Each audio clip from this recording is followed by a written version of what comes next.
Congress party దొరికితే కొడతాం రానంత కోపంలో ఒక్కటే ఏడాది ఇంకా వాళ్ళ బొంద తెలివికి నిన్న వాని పార్టీడే మంది పెట్టలు అదేందో పోలింగ్ పెట్టిన వాడు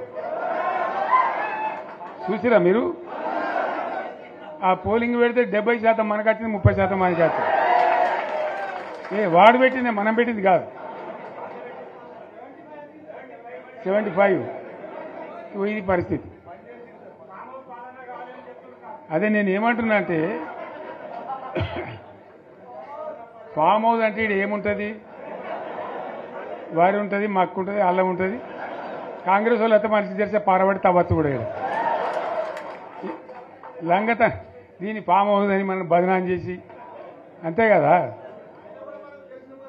నేను ఏమంటున్నా అంటే అన్ని మబ్బులు వీడిపోయినట్టు ప్రజలకు అన్నీ తెలిసిపోతున్నాయి మంచి ఏంది చెడ్డ ఏంది ఏం జరిగింది అన్నీ ఇంకా ఘోరమవుతుందని చెప్తున్నా ఈరోజు పరమేశ్వర్ పాటిల్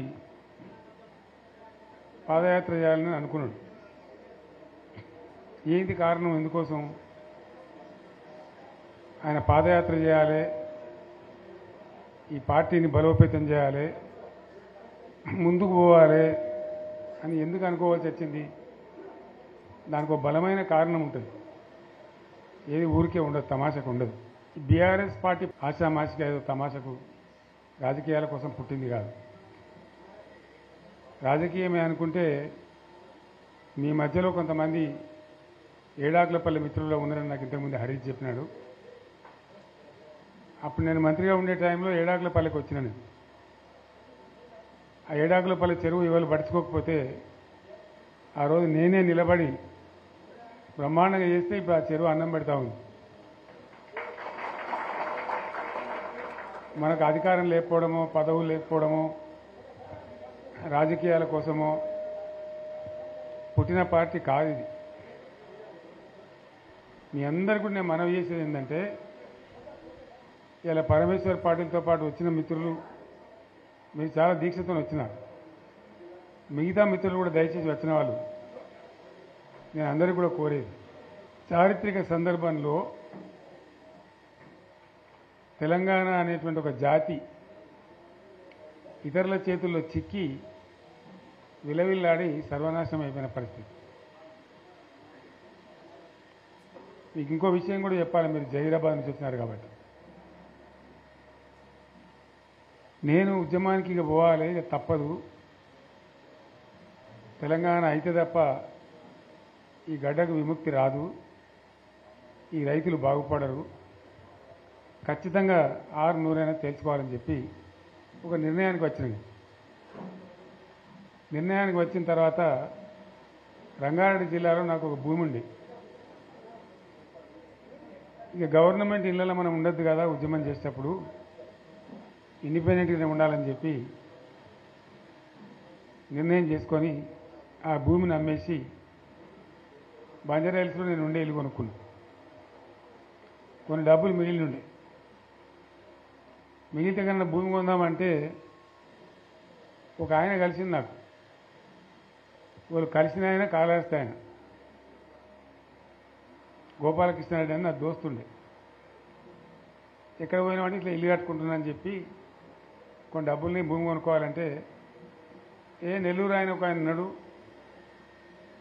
నేను రేపు చెప్తాను నీ దగ్గరికి వస్తాడు ఆయన తీసుకుపోయి నీకు భూములు చూపెడతాడు అని చెప్పాడు ఎవరు నెల్లూరు ఆయన సరే రాని మానికైతే చూద్దామని నేను పొద్దున వచ్చింది వచ్చిన తర్వాత పోదాం సార్ అని బయలుదేరిన తర్వాత ఇక చక్కగా నారాయణఖేడ్ దాకా పోవాలి సార్ అని సరే మంచిది పా అని చెప్పి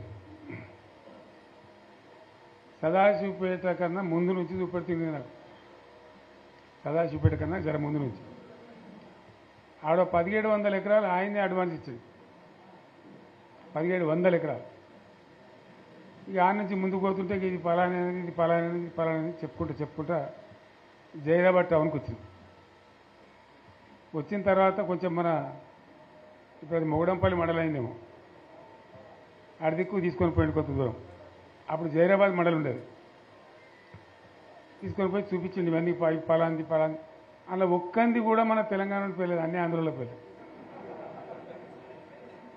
సరే ఇంకేం చూపెడుతున్నాను అడిగింది. ఇంకా చాలా ఉన్నాయి సార్ నారాయణగడ్డి కూడా పోవాలి, నాకు అర్థమవుతుంది కదా తెలుస్తుంది కదా అని చెప్పి సరే ఇలా లద్దు బాయ్సాబిగా రేపు తిరుగుదామని చెప్పి తెల్లారి మళ్ళీ తీసుకొని పోయాం. ఇక పోయి అటు నారాయణగడ్డి దిక్కు చాలా దూరం పోయినాం. మన బీదర్ రోడ్ పోయి పోతాం కదా అటు చాలా దూరం పోతే ఇప్పుడు ఈయనది ఒక 60 ఎకరాలన్నది నన్ను దొరకపోయినది అలా చెరుకు పెడుతున్నారు.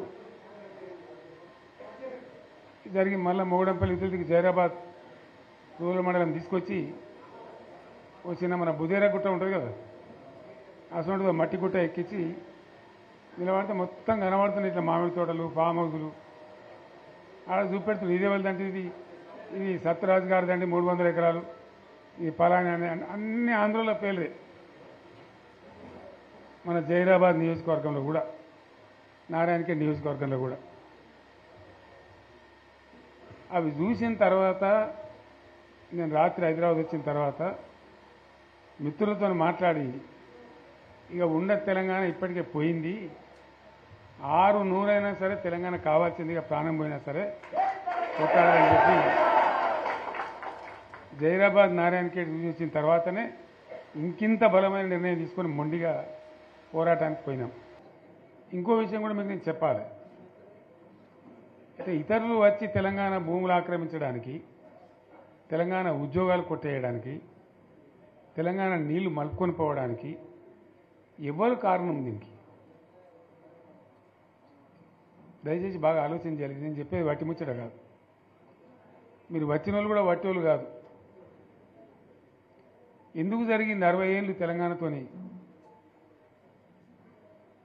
ఈ పరాశకాలు ఎవరు, ఆజ్ఞుడు ఎవడు, దీని కారకులు ఎవరు? ఇది చాలా ముఖ్యమైన విషయం. దయచేసి నేను చెప్పేది వినాలి. మీరు వెళ్ళిన తర్వాత మేమీ గ్రామాలలో చర్చ కూడా పెట్టాలని నేను కోరుతున్నాను. తెలంగాణ ఆగమైపోవద్దు కదా, నబటోని ముందర జారిపడద్దు కదా, మనకు కూడా చీము నెత్తురు పౌరుషం ఉండాలి కదా. ఏం జరిగింది? ఎవడు దీన్ని నాశనం పట్టించినాడు? ఎవడు? కాదు కాదు, మన తెలంగాణ వాళ్ళే. సింపుల్ ముచ్చట కదా. దోపిడీ చేద్దామని వచ్చేటోడు ఎప్పుడు దోపిడీదారుడే, కానీ వాడిని సర్దిగట్టినాడు ఎవడు? నేను ఉద్యమంలో చెప్పే కదా, కత్తి ఆంధ్ర ఉందే కానీ పొడిచేటోడు తెలంగాణ వాడే. వాస్తవం చెప్తున్నాను నేను మీకు. ఆ రోజు కూడా అదే కథ. తెలంగాణలో గట్టిగా ఉంటే ఆనాడున్న కాంగ్రెస్ నాయకులు సమస్య లేదు మాది మేము ఉంటామంటే ఎందుకు కలుపుతుంది ఆంధ్రతోని? ఏమక్కడ ఏర్పడుతుండే? మనోళ్ళ యొక్క తెలివి తక్కువతనము, బలహీనతనే మనల్ని జబర్దస్తి వంచబోయి ఆంధ్రలో కలిపింది. ఆ గోస 60 ఏళ్ళు అనుభవించినాం మనం. ఏం గోస అది నాకు అర్థం కాదు. లేక కాదు కదా. కరెంటుకి ఏం గోస పడ్డాం? ఏం పరాస్కలాడు మనతోని? ఒకడు బట్టలు ఆరేయాలంటాడు, ఇంకోటి అంటాడు. జోకులు మన మీద. ఆ ట్రాన్స్ఫార్మర్లు కాలిపోవడు, మనం లంచాలు ఇచ్చుడు. ఒకసారి యాడ్ చేసుకుంటే ఇప్పుడు మళ్ళీ కళ్ళకి నీళ్ళు వస్తాయి. ఎందుకు పడ్డాం అంత బాధ, అంత అవస్థ? ఆనాడు నేను వచ్చి తిరిగిన బాగా, కానీ నేను ఒక మంత్రిని మాత్రం నేను చేయగలిగేది తక్కువ. ఉన్నంతలో తిరిగిన మా బడంగపేట చెరువు కానీ, ఏడాకులపల్లి చెరువు కానీ, గొడిగాడిపల్లి చెరువు కానీ కొన్ని పనులు ఏదో చేయగలిగినాం అప్పుడు చేసేంతలో. కానీ ఎందుకైనా మంచిది ప్రాణం పోయినా సరే అని చెప్పి కొట్లాన్ని దిగినాం. కొందరు వెనుక కొందరు ముందు మనోళ్ళు జమ కావడానికి ఆలస్యం పట్టింది, టైం పట్టింది. కానీ తెలంగాణ తెచ్చుకున్నాం. ఒక 20-25 ఏళ్ళు గోసపడ్డ కరెంటు. 25 ఏళ్ళు కదా. మోటార్లు గాలుడు, ట్రాన్స్ఫారం గాలుడు, లంచాలిచ్చుడు, అంత గోసపడ్డటువంటి బాధను 6-7 నెలలనే 24 గంటలు అందరికీ కరెంట్ స్టార్ట్ చేసినాం. మరి కాంగ్రెస్ వాళ్ళు చాలా పెద్ద సిపాయిలైనా ఇది. ఒకరిని మించిన వాడు ఓడుండే. మరి వాళ్ళు ఎందుకు చేయలేకపోయింది 25 ఏళ్లలో? మన తెలంగాణ వచ్చినాక మరి మనం ఎట్లా చేసుకున్నాం నడుపుకున్నాం 7-8 ఏళ్ళు. మంచినీళ్ళ బాధ పూర్తిగా తీర్చుకున్నాం. ప్రతి ఇంటికి నల్లాల ద్వారా నీళ్ళు వచ్చాడు, ప్రతి ఇంట్లో నల్లా పెట్టి నీళ్ళు ఇచ్చుకున్నాం.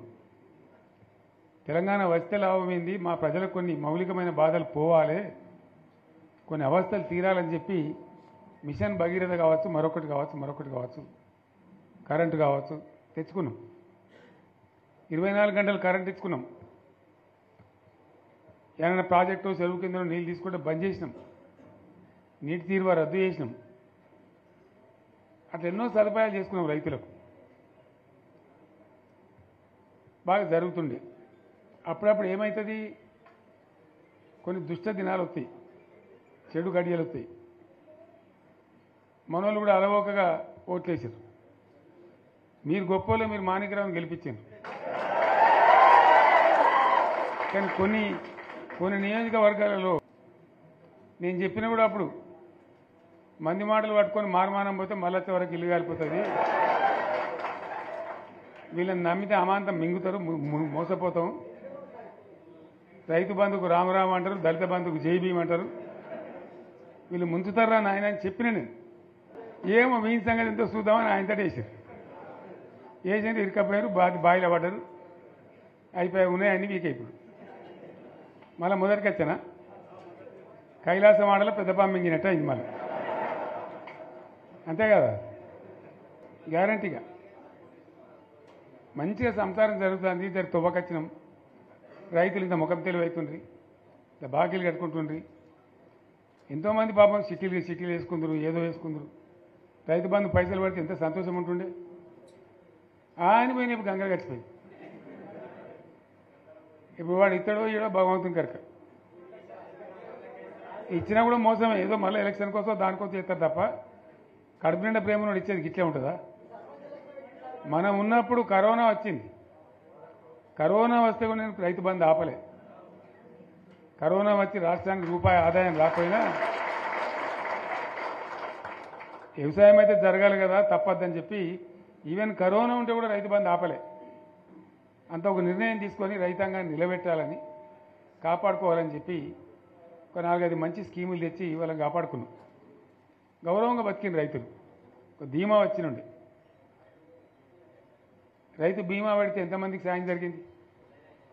గుంట భూమి ఉన్న కూడా మంచిగా సాయం జరిగింది, చిన్న రైతు కూడా సాయం జరిగింది. అట్లా అందరికీ మనం గొర్రెల కాపలకు గొర్రెలు ఇవ్వడం కానీ, చేప పిల్లలు కానీ, అనేక రకాల అన్ని వర్గాల ప్రజలను ఎట్లా ఆదుకోని అట్లా ఆదుకున్నాం. మా తెలంగాణ కదా మేము తెచ్చుకున్నాం కష్టపడి, మా వాళ్ళందరి పైకి రావాలి. కాంగ్రెస్ గవర్నమెంటు, కాంగ్రెస్ పార్టీ మొదటి నుంచి కూడా ముస్లింల ఓట్లేసుకున్న తప్ప ముస్లింలకు మనం చేసినరా? ముస్లిం మైనార్టీ పిల్లలకు, మన గిరిజన పిల్లలకు, మన ఎస్సీ పిల్లలకు, మన బీసీ పిల్లలకు ఎంత మంచి రెసిడెన్షియల్ స్కూల్ పెట్టుకున్నాం. అందరినీ కూడా ముందుకు తీసుకుపోవాలి. ఇవాళ మన కళ్ళ ముందని నాకు బాధ కలిగేది ఏంటంటే, చిన్న వర్గాల ప్రజలు కాన్వెంట్ స్కూళ్ళలో చదివించలేరు, వాళ్ళ పిల్లలు కూడా బాగా చదవాలని చెప్పి ఎస్సీలకు, బీసీలకు, మన గిరిజనులకు, మన మైనార్టీ సోదరులకు గురుకుల పాఠశాలలు పెట్టాం. అద్భుతమైన చదువుకునే వాళ్ళు. ఇవాళ మొత్తం రోజు బడి పిల్లలు విషాహారము, కడుపు నొచ్చుడు, బాధపడు, పురుగులు అన్నం పెట్టుడు, పిల్లలు వెళ్ళిపోతున్నారు. ఆ స్కూళ్ళ నుంచి ఇళ్ళకి వెళ్ళిపోతున్నారు. తల్లిదండ్రులు కూడా భయపడి తీసుకుపోతున్నారు. ఏం ఘోరం ఇది నాకు అర్థం కాదు. మళ్ళీ ఇది చేసేవాడు ఇప్పుడు మళ్ళీ అదే కాంగ్రెస్ పార్టీ అంతేనా? మళ్ళీ పాత కాంగ్రెస్ మోపోయింది, మళ్ళీ కరెంటు కోతలు మోపోయినాయి. ఎండాకాలం ఇంకేం గతి అవుతుందో, మార్చి ఏప్రిల్ ఏమవుతుందో. ఇంకా ఇక్కడ కరెంటు కోతలు మోపోయినాయి, ఇటు మంచినీళ్ళు సరిగొత్తలేవు, అడిగే నాతులు లేడు. ఎవడన్నా గట్టిగా నిలదీసి అడితే వాడిని పోలీస్ స్టేషన్లో పట్టేయడం. ఇదేనా రాజ్యం? ఇట్లే ఉంటుందా రాజ్యం? ఎందుకు వచ్చింది ఈ పరిస్థితి చెప్తా. నాకు తెలుసు, నాకేం గుర్తులేదు. నేనేమంటున్నా అంటే, ఇట్లా అనేక పనులు చేసుకున్నాం మనం. గోదావరి నుంచి నీళ్ళు తెచ్చుకున్నాం, నీళ్ళు తెచ్చుకొని మంచినీళ్ళ తర్వాత సాగునీళ్ళు వెంబడబడ్డాం. మెదక్లో యువతల ప్రాంతం అంతా కొంత అందినాయి నీళ్లు, పాత మెదక్ జిల్లాలో. మీదికి మిగిలిపోయినాయి మన 2 తాలూకాలు ఉండే, నారాయణఖేడ్, జైరాబాద్. వాళ్ళకి నీళ్ళు రావాలి. ఎట్లా రావాలి గోదావరి నీళ్లు?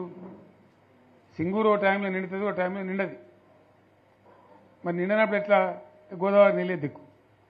ఇక్కడ ఏదైతే మల్లన్న సాగర్ కట్టినామో 50 టీఎంసీలతోని దీనికే లింకు చేసి సింగూరు నింపేటట్టు సింగూరు నుంచి లిఫ్ట్ చేసి సంగమేశ్వర బసవేశ్వర అని 2 లిఫ్ట్లు పెట్టుకున్నాం. 2 తాలూకాలకు రెండింటికి కూడా లక్ష ఎకరాల పైచీలకు వచ్చేటట్టు ఎకరాల నీళ్ళ స్టెట్ పెట్టుకున్నాం. టెండర్లు పిలిచినాం, పనులు స్టార్ట్ అయినాయి, గుత్తేదారులు వచ్చిండ్రు, పనులు మొదలుపెట్టిండ్రు. ఇవాళ ఈ కాంగ్రెస్ గవర్నమెంట్ ఆ టెండర్లు ఎందుకు ఆపింది? సంగమేశ్వర బసవేశ్వర ఎత్తిపోతల పథకాలు ఎందుకు నిలిపేసింది? ఎవరి కోసం నిలిపేసినట్టు?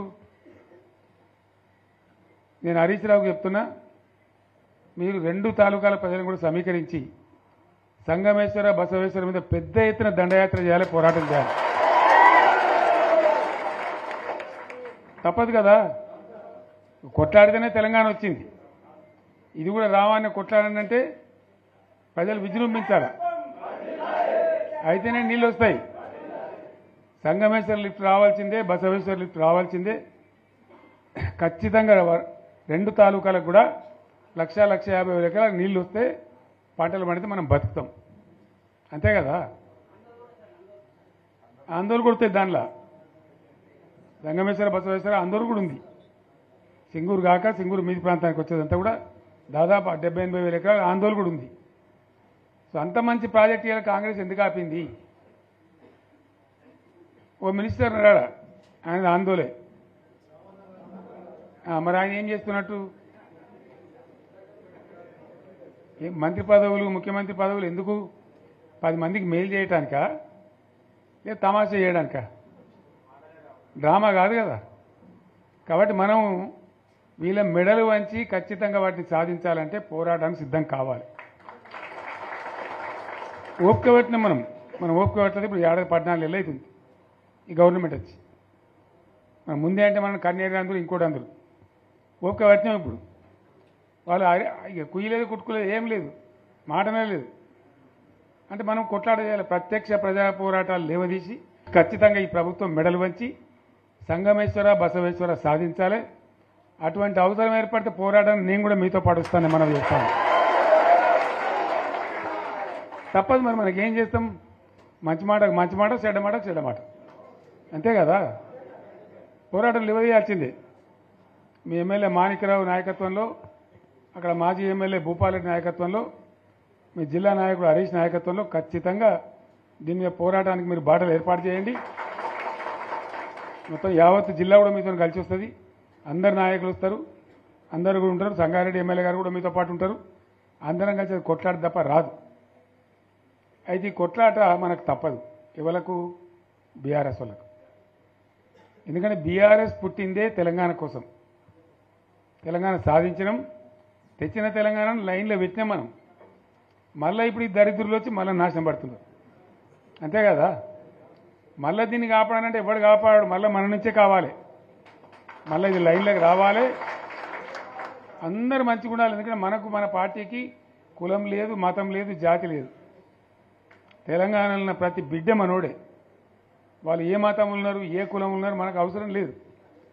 ఈ తెలంగాణ బార్డర్ గీత లోపలిన బిడ్డలు అందరు మనోళ్ళే. అందరూ బాగుపడాల్సిందే. ప్రతి ఒక్కరికి న్యాయం జరగాల్సిందే. ఆ న్యాయం జరిగి ఆ ఫలితాలు తెలంగాణకు వచ్చేదాకా ఇంకెవ్వడు కొట్లాడాడు, ఎవరితో కాదు. అది అబద్ధాల పంచాంగం. మళ్ళా మనమే కొట్లాడాల. అంతేనా? పక్క మాటేనా ఇది? కొట్లాడదాం కదా. ప్రాణం పోయినా సరే తెలంగాణకు రక్షకులు మనమే. తెగించి కొట్లాడాల్సిందే. తెలంగాణ హక్కులను కొట్లాడాల్సిందే. మనమే కొట్లాడి తీరాల్సిందే. అలా రెండవ మాట లేదు. కాబట్టి దయచేసి అవసరమైన సందర్భంలో మీ జిల్లా నాయకులు పిలిపిస్తారు, రాష్ట్రం నుంచి నేను కూడా పిలిపిస్తాను. మీరు సిద్ధపడి ప్రత్యక్ష ప్రజా పోరాటాలు లేవదీసైనా సరే మన ప్రాజెక్టులు సాధించుకోవాలి, మన నీళ్లు సాధించుకోవాలి, మన ప్రజలకు అన్యాయం జరుగుతుంటే ఎదురు తిరగాలి, కొట్లాడాలి. తప్పకుండా ప్రజలకు న్యాయం చేసేదాకా మనం ముందుకు పోతూనే ఉండాలి. తెలంగాణ కోసమే బయలుదేరిన జెండా గులాబీ జెండా. తెలంగాణను సాధించింది గులాబీ జెండా. తెలంగాణను మంచిగా చేసి లైన్లో పెట్టింది గులాబీ జెండా. భారతదేశంలో నంబర్ 1 అనేక విషయాలలో చేసి సాధించి చూపెట్టింది గులాబీ జెండా. జర్రంత మోసం జరిగింది. ఆ జర్రంత మోసానికి ఇవాళ ఓడోడిగా ఉనుక మీద రోకలోనే దుంకులాడుతుంటారు. అంతే కదా, ఎందుకు వనికిదాన్ని కూడా ఏమేమో మాట్లాడుతుంది. సరే, నేను గంభీరంగా మౌనంగా చూస్తున్నా. నేను కొడితే వట్టి కొట్టు నాకు అలవాట్లేదు కదా. నేను వెళ్ళినా అంటే మళ్ళీ భూకంపం పుట్టాలిగా. చూద్దాం ఎక్కడి దాకా చేస్తారో, వీళ్ళ కథ ఏందో చూద్దాము. మనోళ్ళందరూ కూడా ప్రతిపాదిస్తుంది ఏంటంటే, ఒక సంవత్సరం జరిగిపోయింది, సంగమేశ్వర ఆన్నే పన్నది, బసవేశ్వర ఆన్నే పన్నది, పాలమూరు ఎత్తిపోతల పథకం ఆన్నే పన్నది, కాళేశ్వరం అట్లా ఎండబెడుతున్నారు, ఇవన్నీ అన్యాయాలున్నాయి. కాబట్టి ఫిబ్రవరి నెలాఖరులో ఒక పెద్ద బహిరంగ సభ పెట్టాలి, వీళ్ళ కథ చూడాలి అనేది జరుగుతూ ఉంది. కాబట్టి మీరు కూడా పెద్ద ఎత్తున దయచేసి ఆ సభకు కదిలి రావాలి, అంత దూరమే ఉండదు. తెలంగాణ శక్తి ఏందో మరొకసారి చూపించి వీళ్ళ మెడలు వంచి ఇప్పుడు సాధించాలి. భవిష్యత్తు కోసం కూడా కొట్టాడకు మనం సిద్ధంగా ఉండాలి. ₹1,00,00,000 భూమి ఇప్పుడు 50 లక్షల కాడికి చూడలేడు.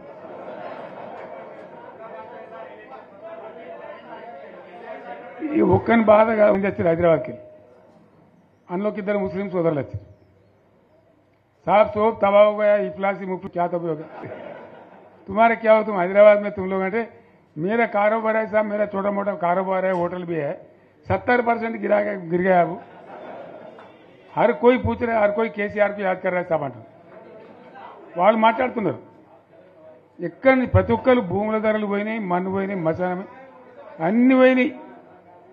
ఎంత మంచిగా 4 ఎకరాల రైతు నేను 4 కోట్ల ఆసామని అనుకుంటుండే, అంత ధీమా ఉండే,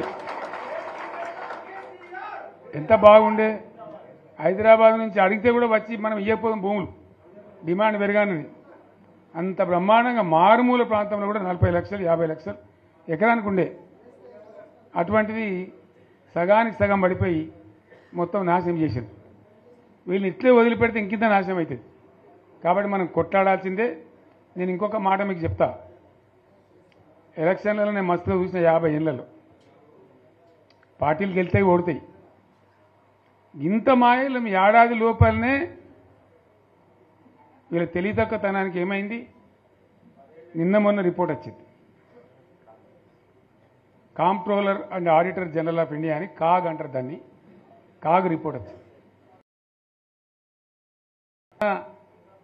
గవర్నమెంట్లో వచ్చిన ఆదాయం కంటే 13,000 కోట్ల రూపాయల ఆదాయం తగ్గిపోయింది. ఇంకా మార్చికి పోయే వరకల్లా ఇంకో 3-4 వేల కోట్లు అవుతుంది. అంటే 15,000 కోట్ల ఆదాయం పోతుంది. 15,000 కోట్లు పెంచుకుంటూ పోయినా, నేను చెప్పి చేసుకుంటూ పోయినాను. ఏడాది 10 నుంచి 15,000 కోట్ల ఆదాయం పెరిగేది మన టైంలో. అంత జాగ్రత్తగా మనం వ్యవహారం చేసినాం. ఇవాళ ఉల్టా 15,000 కోట్లు పడిపోయింది. ఇంకా వాడేమి ఇస్తాడుగా? ఇంకేమైనా ఇస్తారా? ఇంకో 4-5 నెలలు అయితే జీతాలకే కష్టమైంది ఉంటుండ్రు. అందరు పెండింగ్ పెట్టి రిటైర్ అయిన దొరుకుతలు పైసలు మీరు చూస్తాను కదా పేపర్లలో. సో ఆ విధంగా రాష్ట్ర ఆర్థిక పరిస్థితిని కూడా దివాలా తీయించారు. ఇవ్వాల్సినేం కాదు.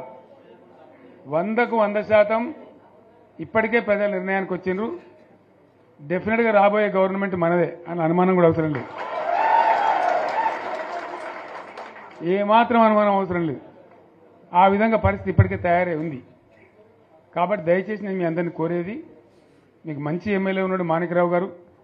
ఆయన నాయకత్వంలో మంచిగా పనిచేసి మంచిగా ముందుకు పోయి చాలా చక్కగా మంచి ఫలితాలు భవిష్యత్తులో సాధించాలి. పరమేశ్వర్ పాటిల్ గారికి, వారి వెంట వచ్చిన మిత్రులకు నేను ప్రత్యేకంగా ధన్యవాదాలు చెప్తా ఉన్నా. ఇటువంటి కార్యకర్తలు, ఇటువంటి నాయకులే పార్టీకి పట్టుకొమ్మలు, తెలంగాణ జాతి రత్నాలు. తెలంగాణకు ప్రమాదం వచ్చిందన్నప్పుడల్లా ఇటువంటి బిడ్డలే అక్కడో లేచి నిలబడి మళ్ళా మా తెలంగాణని ఆ సోయి చూపెడతా ఉన్నారు. మీరు నడిచిన 140 కిలోమీటర్ల పాదయాత్ర వృధా పోదు. ప్రజలందరూ మిమ్మల్ని చూసిండ్రు. దాంగా తోపంట కూడా మీతో ఎంతోమంది మాట్లాడిండ్రు, అడిగిండ్రు మిమ్మల్ని ఎందుకు పాదయాత్ర ఎత్తున్నది. మీరు కూడా అందరికి చెప్పిండ్రు. అంతే కదా, మీకు కూడా అర్థమైంది ప్రజలు ఎంత వ్యతిరేకం ఉన్నదనేది. సో ఆ రకంగా మీ పాదయాత్ర వృధా పోదు, మీ కష్టం వృధా పోదు. తప్పకుండా రాబోయే రోజుల్లో విజయం మనదే. అయితే మన విజయం మన కోసం కాదు, అది తెలంగాణ విజయం కావాలి, తెలంగాణ ప్రజల విజయం కావాలి, తెలంగాణ రైతుల విజయం కావాలి.